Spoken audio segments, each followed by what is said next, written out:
Hello and welcome back to the tutorial stuff that we're doing. Welcome to part 2, rigging, and I guess some animation. We have our little French super villain man here. I don't know why he's French. I just have decided that, and that is now my headcanon, so you'll have to live with it. But here we are. We have our character that we made last time, and I'm just gonna go ahead and make the simple sort of samey rig that I've been using for my animations, and I'll explain a little bit why I've done it that way, and then I'll also just do a quick, I guess, animation bit just to sort of show off the mythology of that in the style of my previous animations. So let's get down to that, shall we? Let's get down to business, as they say, and potentially, maybe in time, also defeat the Huns. I'm gonna go into this mode just so we sort of get a nice little view of everything we're doing. I usually, when I've been doing rigs for my animations in these characters, I've been doing it very basic and very rough and simple, because my general whole concept of these animations it's always been a case of wanting to do something fairly quick and fairly easy. It sort of evolved from that, but it always started out as something that I wanted to just rather get done as an idea and as a story and as a concept, rather than spending a long time on doing individual little bits and pieces. The first animation I did was the Cube Grumps Christmas one, which, in case you haven't seen it, I'll link it in the description below. The whole thing took 2 weeks to make, but you can also see how complicated it is versus the more current stuff, which takes, you know, a handful of months to make instead. However, I'm gonna go ahead and rig these characters. First, I want to mention that usually when you rig a character, and I'll put up, this is an example of a very well-rigged character, and this is a very complicated rig for a character. There are other methods of doing it. You can use influencers to simulate muscles and stuff like that, but I'm not going to use any of that. I'm just going to do a very easy, quick and dirty joint rig, joint skeleton. So what I'm going to do is I'm going to select my joint tool up here, and I'm going to click roughly where the hips would be. I'm going to center all these out in a minute, but we'll have that. That'll be the base, the root of our character. All of our movement is going to pivot around the hip, because we need the legs to be able to swing around the hip, and we need him to be able to potentially bend or twist and turn, and everything starts usually from the hip. So I'm going to click one up here to set the sort of midpoint of the character, and then we'll have one up here, which is the sort of shoulders, torso portion.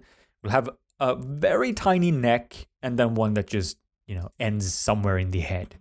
I'll hit enter, and then we'll have our thing here. Now, I'm gonna have to sort of straighten these out. You can see they're not perfectly aligned, which usually you'd want things to be aligned. So I'm gonna just hold down X to snap everything to grid here. So it's perfectly centered and everything is perfectly aligned with everything. And I'm just gonna go through and select all these points and make sure that they all align with each other. There. Now you can see that they all align with each other. They all have a perfectly straight. All of the circles are on top of each other. We have a straight line of joints. And then we'll go back to the tool, the joint tool, and I'll click one for the shoulder, one for the elbow, and one for the far out bit. I would say hands, but One thing to keep in mind is that this is all gonna start when you're putting them down in the front view or whatever view you're putting them down in. It's all gonna happen on the origin axis for that view. So now everything is happening in the dead center of the stage, right? But since our character is roughly lined up with that anyway, it sort of fits.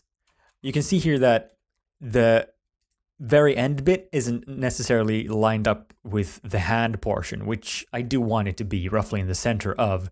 So I'm just going to go ahead and move that slightly. There you go. That feels better. And once I've done that, I'm going to select the root of the arm, the shoulder in this case, shift select the shoulder or the torso portion, hit P, and it'll hook it up to that root, right? So now those are all connected. Then I'm going to select the shoulder again.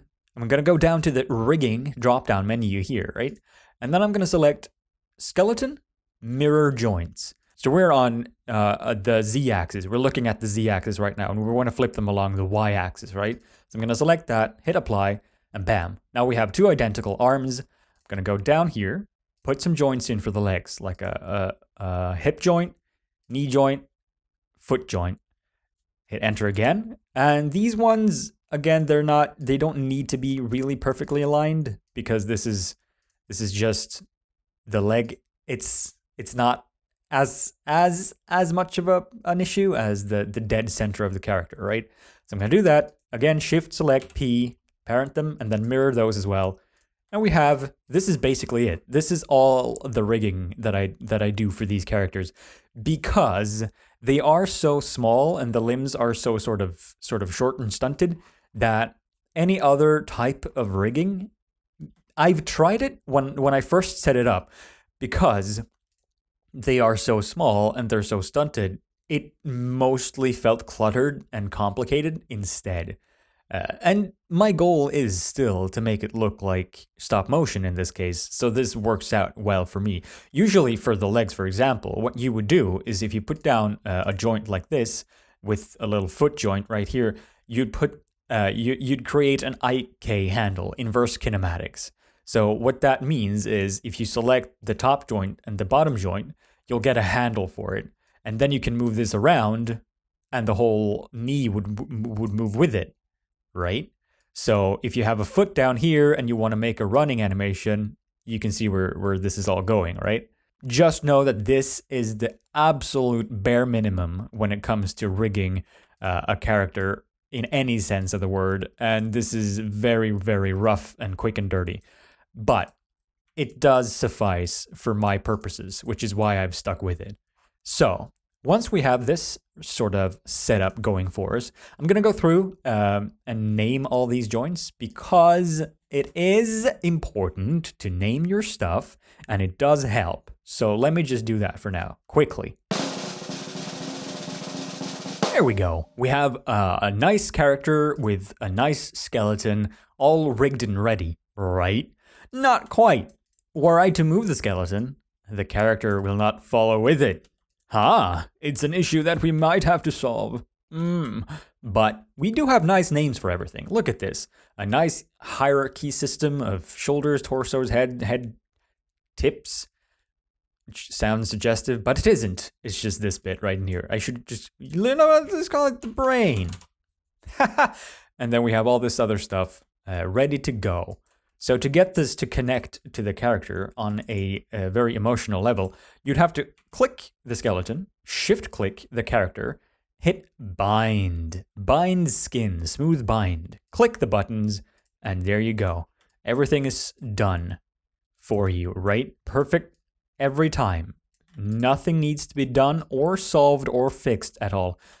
I'm, of course, joking. Because that doesn't work at all. It does bind the skin to the character, but it does it with an approximation of whatever's sort of close to this one, I'm going to just attach to this one, and half the head comes with it. So what we're going to have to do now is, in my opinion, the hardest part about creating a character, which is the weight painting. So go up here again, you'll find somewhere around in the menus or wherever you feel like using or going, you'd find something called Paint Skin Weights. Double click it and we get this funky view. Here is where the naming comes in handy. Check this out. Because what you want to do, or what you will have to do essentially, is to go through each and every joint and paint the influence of that joint. So what the white and black means here in this preview is that everything that is white is affected by this joint in particular. The more white it is, the more affected it is. And you can see here that our hip, for example, is affecting this whole area. Nothing is 100% white, so it doesn't have absolute power over anything.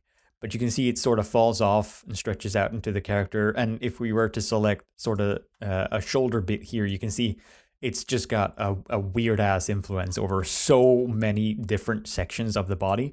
It's kind of weird. The elbow controls the whole lower section of the head, which we don't want. So all of this is going to have to be manually fixed. What I usually do is go to the root, and then I select replace and value and opacity of 1. Everything is 1. This is 100% influence flood. Now, everything is 100% connected to the root. So if I were to now move just the head, nothing would happen because everything is connected to the root, right? And then we will have to go manually through each and every one and make them influence only the bits we want to. So this is the left leg. I always name, I don't know if there's a convention for this. I'm assuming that this is the convention for this. Name things from the character's perspective.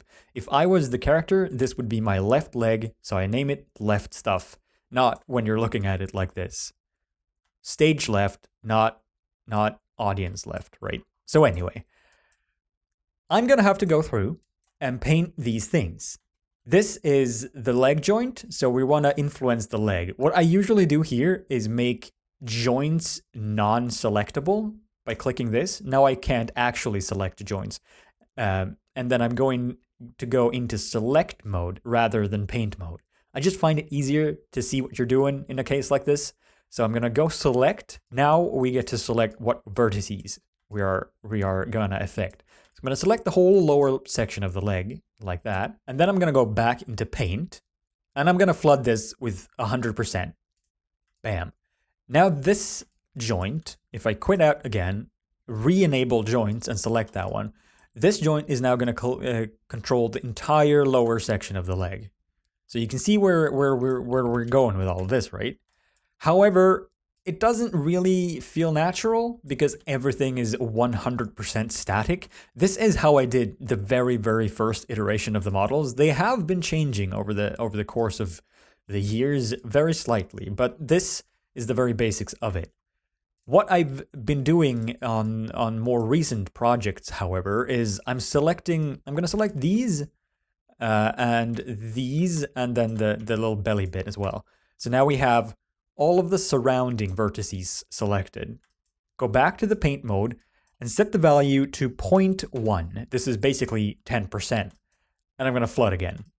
Now, if I cancel out of this and select the joint again, you can see that it's moving everything else by 10%. This has a 10% influence of the rest of the body. And it just makes for a more natural, organic flow of movement. Obviously, it doesn't work when you do it. You can still break it, is my point. But we'll come back to that because I do break my rigs a lot when I'm actually animating. Anyway, we'll get to that. For now, I'm going to keep going through these sections and do the same thing. For this lower bit of the leg, I'm going to select only the very last vertices of the leg, the very bottom bit, the foot, as it were. Go back to paint, fill it 100%, flood it, and then I'm going to do the same thing that I did up here, but for the knee. So this is the part that's currently 100% influenced by the top joint. I want 10%. So now, when I'm moving this around, you can see that it's got some influence of the knee bit as well. So if I were to pose him in a certain way, it wouldn't feel as static and weird. It would still have some effect on the rest of the leg, which tends to make for a both nicer pose and nicer movements in general. And we are almost done. I'm gonna set this elbow to 0.5 and that's it. We have a rigged character now. We can move the head about. Oh wait, I need to turn on the joints again. We can move the head about. The hair isn't following along, but that's fine. We can move the head, we can look around. Fair enough. We can move the arms around. Hello. And we can move the elbows. Is gonna have an influence on both bits slightly. It's doing 50% influence on based on this joint and 50% based on this joint. So together they move it completely, but this joint will still have some influence and make for natural movement when you want to pose your character in whatever ways you feel like posing your character. Point is, we can now move the character around and the model is following along in a much more satisfying manner than it did previously, which is sort of what we were going for with this whole rigging process. Yeah? Good. So, having done all that, fixing the hair is surprisingly easy, since hair, as I've done it, is a static object that doesn't have any sort of physics or any form of interactions or movement of any kind. I've done this. Select that, shift select the tip of the head, hit P for parent, and you're done. The hair is now moving with the head. That's all. That's all I've done. This is my basic rig for the characters. What I did end up doing as well is create a curve. If you create a curve, this is basically something that won't show up in rendering. It's just an object that's in your 3D viewport. And again, I'm going to select the root of the character, shift select this, and hit P. Now I can move the whole character around with this, but I still have complete control of the character within this circle. So say that I was animating a jump forwards, I could move this circle like that while moving the character independently like that. And it would just be easier to control. So let's do that now, shall we? Now that we have a rig, let's animate him taking one jump forward. How would we do that? Well, my preferred view of animating is actually this view, which surprisingly enough is made for animating. What I usually do though is create a camera for this view, and then I have this to sort of fly around freely in. This is again personal preference and up to you however you want to do it. I also usually have auto keyframe on, which means that if an object, let's say I put a keyframe down by hitting S on frame 28. If I move ahead now and I move this in any way whatsoever, it's going to automatically create a keyframe, because otherwise you'd have to hit S every time, and I tend to forget. So that's what I like to do. Anyway, let's create a camera. Let's see, create camera. Let's put a camera somewhere that we can be looking through consistently. And let's turn off like stuff we don't need here. Let's show only polygons, and let's turn off the grid, and let's position this in such a manner that it would sort of look kind of cool, I guess. And we'll make a floor as well, just so we have something to ground the character on. There. Now we'll make him leap forward once. He'll wind up, leap, and land, okay? So we'll do that by, first of all, timing it out by doing a rough main movement. So we'll have him stand here for 20 frames, let's say. So we'll hit S for keyframe on 20, then he'll wind up. This is, again, selecting the base curve, the whole main. Let's call this char main der. And then we'll have that as our outline for the movement. So until 20, nothing happens. Then we'll have a wind up for maybe 10 frames, and then we leap forward to 70. Potentially. By the time we hit 70, we'll be landing, let's say, around here. Yeah? And then we'll be stationary again. So we'll have to figure out a way to make this movement into a jump. Currently, it's not much of a jump. It's more of a very rigid, potentially explosive, but very self-controlled fart on ice. Let's imagine it. I mean, it works, but it's not what we are necessarily after in this scenario. Let's also place this camera a little bit better, because he's going to jump off frame. So I feel like this could work. This could work a bit better. Leap and land. Next step that I usually do for animating is I select the whole model, every joint in the character, because I will want to do this several times throughout to select set keyframes and to constrain movement and whatever else. So I'm going to create a set, a quick selection set. If you do this, you can basically click on a button at any point and it'll select everything that you specify, right? So let's call this character rig, and I'm going to add it to the shelf, which makes a handy little button. So anytime I want to select the character, I can click this and it selects every joint in the whole character for me. So let's go and animate this character. On frame 30, we're starting the jump. So 30, we know for sure it's going to be the last frame before the character leaves the ground. We're going to have to move this around because this is presumably too slow. But let's move along with this for now. So we have 30, that's going to be the crouch. We'll have 20 as the start of the crouch. So maybe we can just set the character in a nice chill pose on frame 20. See this, let's say that this is our base, our starting pose. And our character is just chilling around, nothing special, nothing too interesting is happening. Just standing here, looking at nothing, maybe a little bit relaxed, you know, just chilling out, maxing, relaxing, all cool. Bam. There we go. Now we'll have to go from here into a wind down pose, into an uppy pose, into a landing pose on frame 70. Yeah? So let's say the peak of the jump would be in between 30 and 70. Let's put it at 50 then. And we'll put the character just way up high. This is the peak of the jump. And then we land again. Yeah? So for this, let's say that we want the character to crouch down for this wind up bit.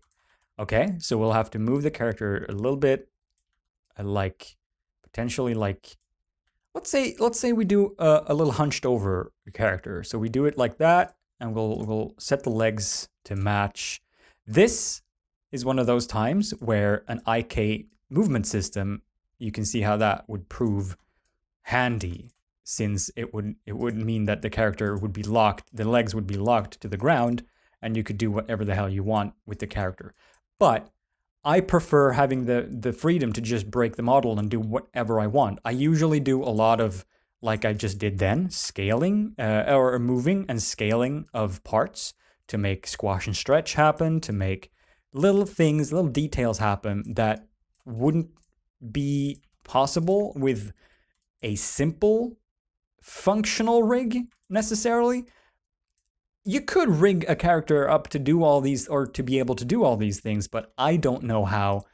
Plus, knowing myself, I would probably get bored. Rigging, however, is, you know, an entire profession or a line as a character or as a title if you're working at a company. So it's definitely worth doing if you're really interested in this.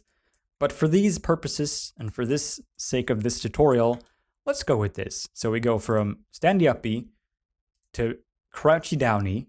We could actually exaggerate this a lot more with the legs, I think. It feels like there's not too much change happening. So let's do that. We'll move the whole thing down. And then I'm gonna probably, between this and that, because that's a bit of a boring movement to just crouch straight down, I'm gonna have a frame at, say, half, not exactly halfway, but say around here, where we're gonna take a copy of a frame. This is something that I like doing when I'm animating. I'm taking a copy of frame 26, middle mouse clicking over here, which means it's retaining the frame but not setting a keyframe. I'm gonna set a keyframe manually, but I'm gonna move bits about. So this is partway down, right?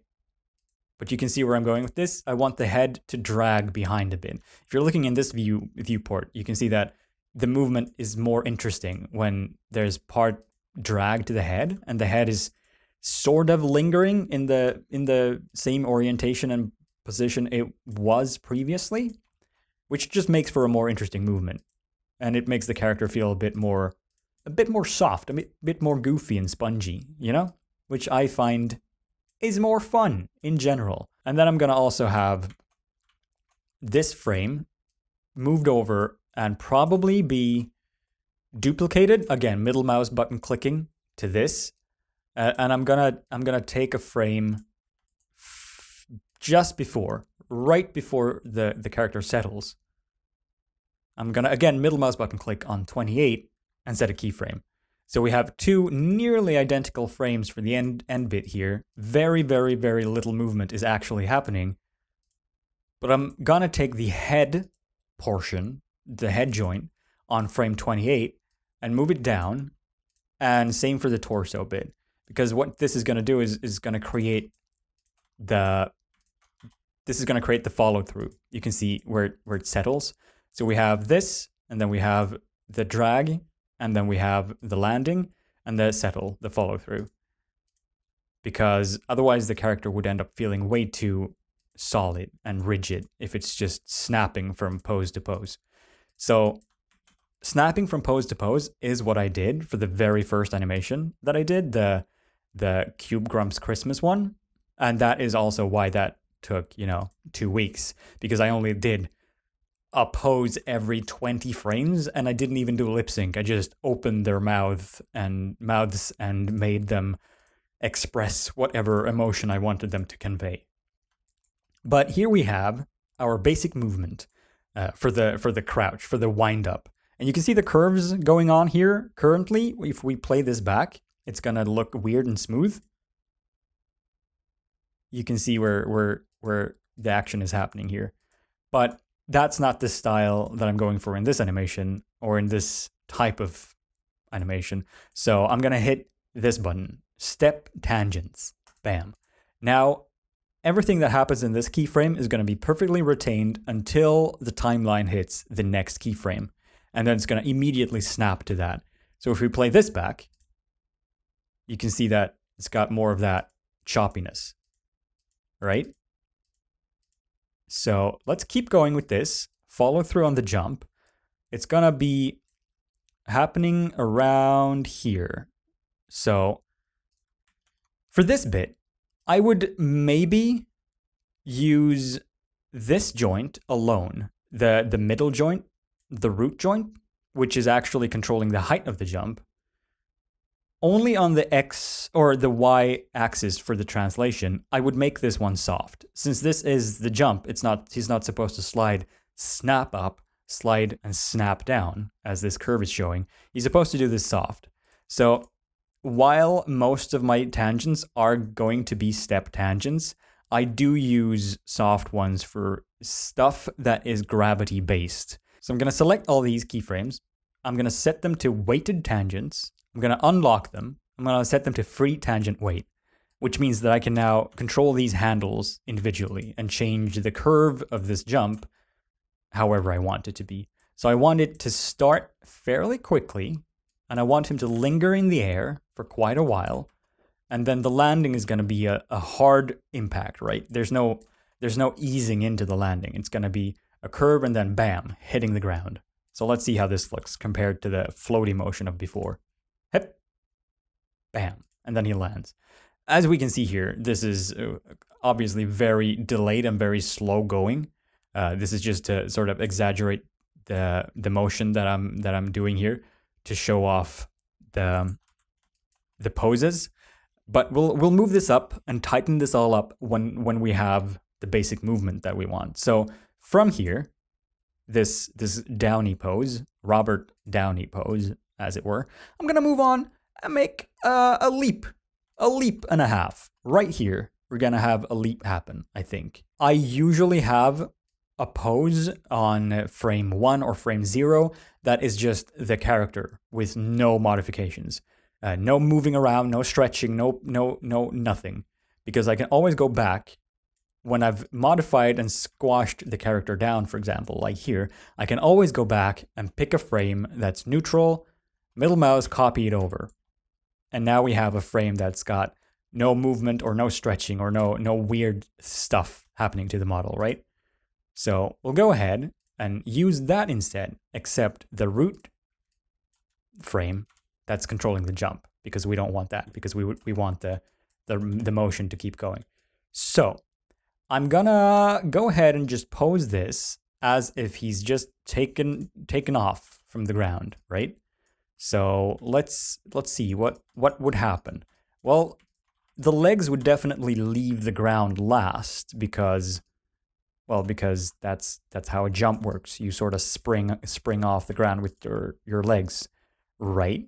So let's do a stretch on those. Again, breaking the rig a lot here, as you can see, but it's necessary for the stuff that I want to make. And I want to make these characters look very, I don't want them to feel too rigid, because I think it's a cool juxtaposition between the low poly, blocky world compared to the movement being very stretchy and very, I guess, animated, to use a term, I suppose.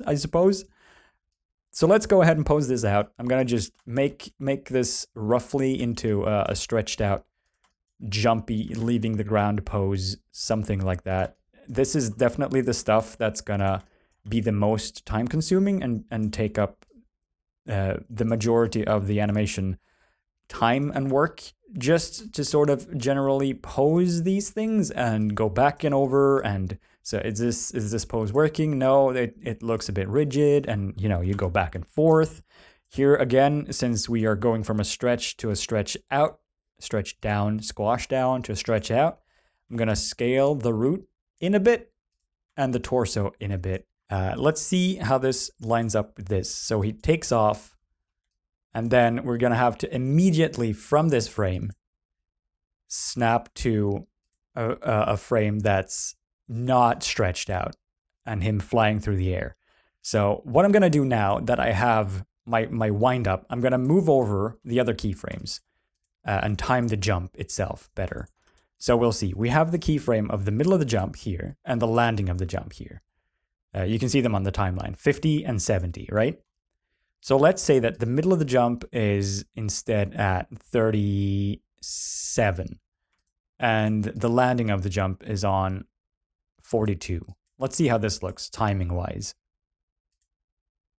That feels better, right? That feels more like a jump when it comes to the speed of the action. He takes off, whee, and then bam, lands again. Yeah, I feel like that could work. So these frames, the end frames, I'm gonna just delete for now because we don't really necessarily need them. And we're gonna have to fix this curve as well, because this is our jump curve that we previously had set up to the longer movement. So I'm just gonna scale these handles in a bit to make it feel a bit better. So this is the stuff we have going for us now. Bam. He does leave frame a little bit for now, but we can always fix this later. So far, so good. We are leaving the ground. We are squashing down, stretching back out. Just as we leave the ground, we need a frame between the apex of the jump and leaving the ground, right? So I'm gonna pose in the apex first of all, before we get to the landing. Again, I'm gonna take a neutral pose from the very beginning, and I'm gonna copy it over to the landing spot so that we land in a non-stretchy manner. And then for the middle bit, it doesn't really matter. This is all down to how you want your jump to look. If you want him to jump forward and maybe more of a swan divey bit, or you want him to look more goofy and do butt first, which is what I'm gonna do, because from this angle it would feel more fun to do, I think. So I'm gonna pose this guy up a little bit and just make him look a little bit funny, like he's flying through the air, butt first, legs ablaze, all glorious, like so. But potentially, again, this is a very rough estimate of the animation process. This is stuff that you'd go on doing for hours and just keying and posing and testing out what necessarily looks realistic and possible, might not look the best from your angle. This is why I prefer having the camera angle up here that I'm gonna look through when I'm actually doing the final render. Because even though something looks good from straight ahead or from the side or whatever, it might look weird from your camera angle. So let's set that as a keyframe and then we'll see what's happening. We're going from that to that to that. Good job. Good job, character. You done a jump. So from this, I'd want to have to blend to this somehow. So let's set a keyframe somewhere around here. Let's do one on 34. This is getting a bit too-y. I don't like having too many frames on equal numbers because then it starts to look less like deliberately choppy movement and just low frame rate. So I might have to shuffle some stuff around. We are going from this to this and then to this. We could probably do with moving this one over, the landing frame before the settle. That could be one over. And then we could probably see about this when we're all said and done with the animation. But let's pose this into a blend between taking off and landing here. So we'll probably want to angle the character a little bit more like this. And he's gonna want to see where he's going because that's usually how you jump. So we do that. The legs aren't going to be splayed enough anymore because we're flying through the air. So we want to do a streamlined fashion, right? We're doing a Naruto jump here. We're doing a bullet jump. Look at that jump. Look at that form. Isn't that amazing? We're flying through the air like Pierce in Community when he's jumping on the trampoline and being double bounced by Troy. So we're going from that, to a leap, and then to that. And then what I usually want to do around apex of jumps is that I go to the keyframe before, and I set a keyframe, and I go move that one over 1. Now we're falling back into the trap of having a lot of 2-2-2s, but we can always shuffle stuff around when we see the finished movement. So I'm thinking that these two frames are kind of similar, and then we go straight into that. So we might do with shuffling these over 1 and shuffling this 1 so that we have a very quick movement from here to that and to this. This might look better, but we can always retime things when we get to watching it back. So we have the leap, we have the starting to settle in midair. I'm actually going to use, I like this middle frame more than I like this one. So I'm going to use this, copy it over with middle mouse, and then set a keyframe. And then I'm going to just sort of turn it a little bit because he's jumping from that into that. So what I want to do is make the limbs drag behind a bit. This is one of the things that is very important, I think, for movement in general. Making things drag behind gives them a sense of weight. So now that the pelvic region has been thrust forward, but the limbs being more dangly have not. So we go from that to a pelvic thrust, limbs catching up, and then we want to go down into the landing. So for the landing bit, I'm probably going to move the actual landing 1 frame over because it's a bit quick at the moment. I'm going to select this and move it from 42 to 43. Why not? And same with the whole character rig. And then we're going to set 1 frame on 41. Yeah, 41 to 43. Might work. So we'll go from here to here. And we want to go straight down. Probably using that frame. Middle mouse, copy it over. And then we want to find a cool frame from this frame to the landing frame.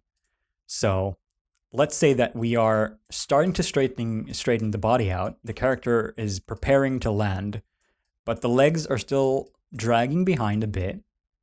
And the arms in this frame, since we are falling very rapidly, the arms are going to be pointing straight up, as well as the torso being stretched out a bit. The head probably lagging behind a bit again, because, well, realistically speaking, the heads of these characters would probably weigh quite a bit more than the rest of the body. So we want to emphasize that by having the head drag behind quite a bit.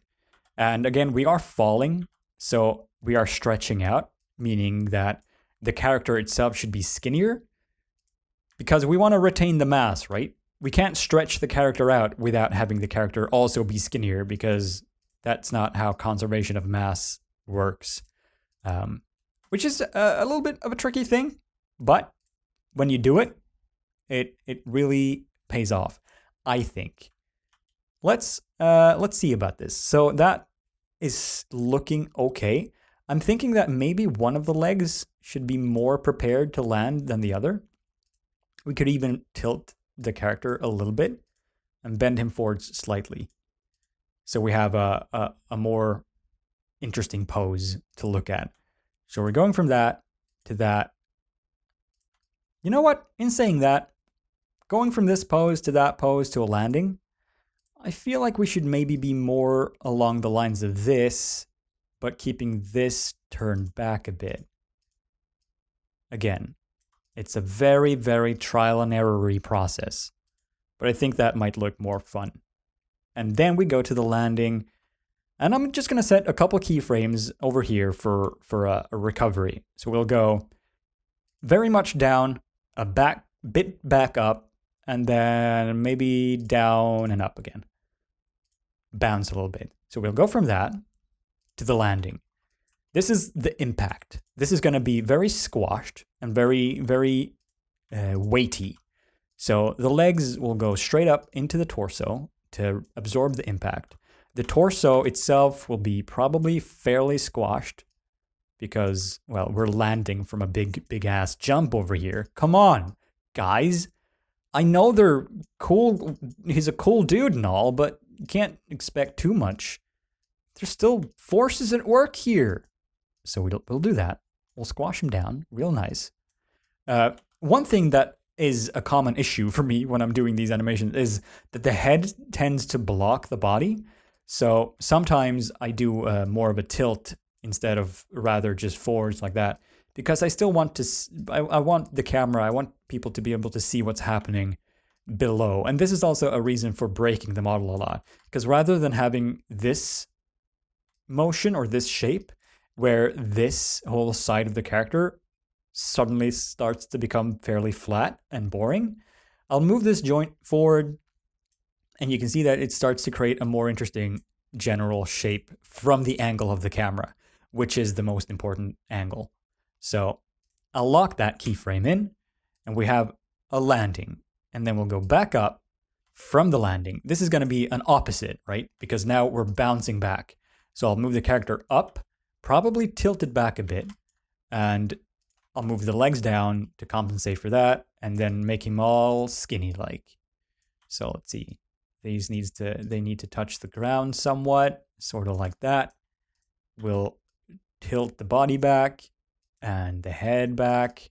We'll make him sort of slightly skinnier, just to conserve on the mass. Not too much though. This is not a fall. This is just a bounce back. So we go from this to that again. I guess we want to do a slight settle here. So I'm gonna go and move the body down very slightly. This is just a preservation of movement sort of thing, where the character is settling in to the final pose. So let's see how that looks. That works, probably. Then we'll take all of the keyframes and make them hardcore. And we have a jump. Let's see how this looks. Whee! So you can see where the basic, animation happens and what goes into it, and the posing and the going over it and the movement and stuff like that. Something that I tend to keep in mind when animating these characters is the movement of the head. As you can see, the head is clearly the biggest part of it all, and it's where the most movement is going to be visible. So I try to keep it not flailing too much. So looking at this from this angle, I would go through and I would move the head to be less flaily. So you can see from here to there, it's fine. And then it goes from there to there. So here I would probably want it to be more like that to sort of emphasize the flying upwards movement. And then from there, it goes to here. So I would probably align it a bit more with that bottom part of the head, because he's catching up to his head. The head is moving upwards first, and we're catching up to the head. And then from there, we're going to this one. I probably want to straighten it out just slightly. And then we go to this one again, trying to line it up somewhat with the angle of this head and where it would naturally be if it was just relaxed. And then going from that to this, I think is too much. This is a too flaily movement, so I'm gonna bring it back slightly. Now that we moved the torso forwards, it's fine. It's not covering up as much. As long as you see the arms poke out, I'm okay with it. So go from that to that to that, probably keeping it somewhat in the same orientation. And then down. And then back up. And there you have it. That's how I animate. And let's watch this back. Save it and watch it. That's how I animate my characters. Now you know how to rig a very rough and very basic character, and you know how to make a little stop motion-y, feelingly animated bit of a character jumping forwards and landing again. I hope you learned something. I'm sorry that this video was very long, but anyway, I hope you enjoyed it. And I hope that maybe you can apply these skills to some of your own projects or characters, or learn how to make stuff of your own. Potentially you just find it interesting to see how stuff is made and how stuff works. I know I do, and that's why I watch a lot of the stuff I watch. So regardless of your intentions, I hope you enjoyed it. And I'll see you next time for some lighting and shading. But for now, thank you for watching. Goodbye.